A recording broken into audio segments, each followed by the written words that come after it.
Ассалаумағалейкум достар. 11 сұраққа жеттік. 11 сұрақ өзі Египетке байланысты екен. Өзін Эхнатон деп атаған ежелгі Египет билеушісі. Мына жерде тұрған бесеуде Египетті билеген фараондар, яғни билеушілер. Рамзес екінші, Аменхотеп төртінші, Рамзес бірінші, Тутанхамон бірінші, Тутмос үшінші дейді. Енді жалпы бұл жақта әкесінің аты тікелей баласына беріліп отырған, яғни тек артындағы сан өзгеріп отырған ғой. Енді кеттік ежелгі Мысыр. Мысыр туралы мәліметтер келтік және осы сұраққа тікелей жауапты беретін боламыз. Ежелгі Мысыр грекше Египет деп аталған, яғни әлемдегі ең байыр мәдениет ошақтарының бірі. Ол бізде шамамен 3200 біздің заманымыздан бұрын 3200 жылы біртұтас мемлекет болған, иә. Жалпы енді ең негізгі қатты мысалы пайдалы қатты құрметтейтін өзі ол біздің Ніл өзені, яғни негізгі шаруашылығы егіншілік болған және тікелей судың тасып тасымауына, яғни соған тікелей тәуелді болған мемлекет. Енді біздерге қажет қазір тек тарихы, олар қандай тарихи кезеңдерге бөлеміз. Осыған байланысты Египет өте қиын, яғни негізгі 5 тарихи кезеңге бөліп қарастырамыз. Осының ішіне қазір тоқталамыз.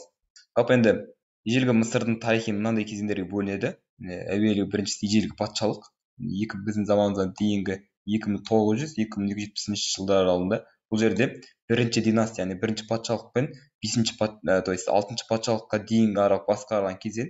Енді бұл жерде қандай фараондар билік етті десеңіздер, міне Хеопс, Хефрен, Миккерен деген секілді патшалар билік еткен, яғни осындай тұста өмір сүрген.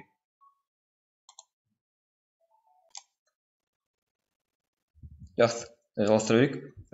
Яғни ежелгі патшалық, одан кейін алғашқы өтпелі кезең, яғни бұл қалай?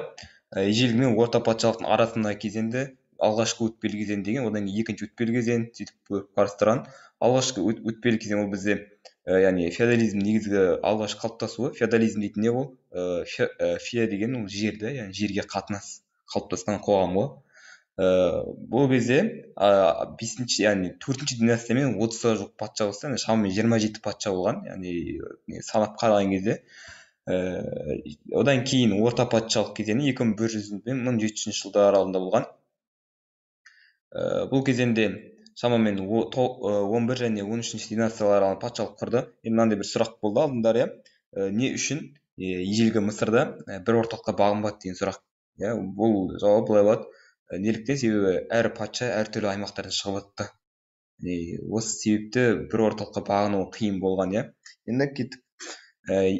Қазір біздерге былай айтсақшы, міне 5 кезеңге бөлгенде былай қарастырайық. Ежелгі патшалық деген орта патшалық деген жаңа патшалық, жаңа патшалық.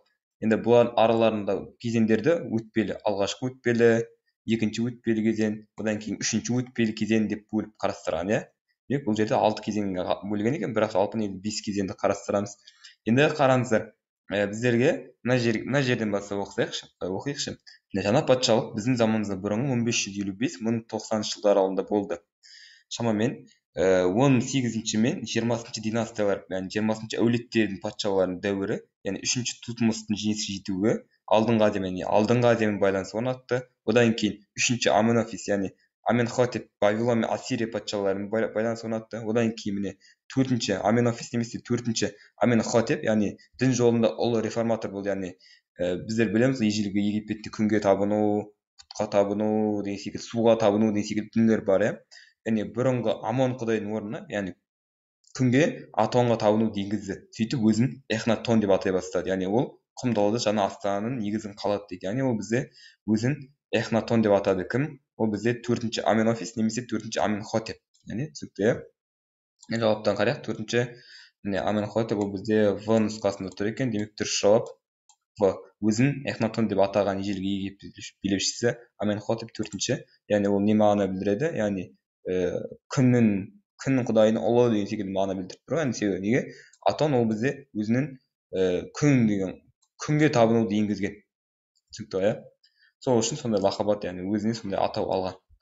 Жалпы сұрақтың логикасы, жауабы осылай болады. Айтпақшы, сіздерге бір қысқаша жаңалық болсын. Алдағы уақытта сабақтар жалғасатын болады.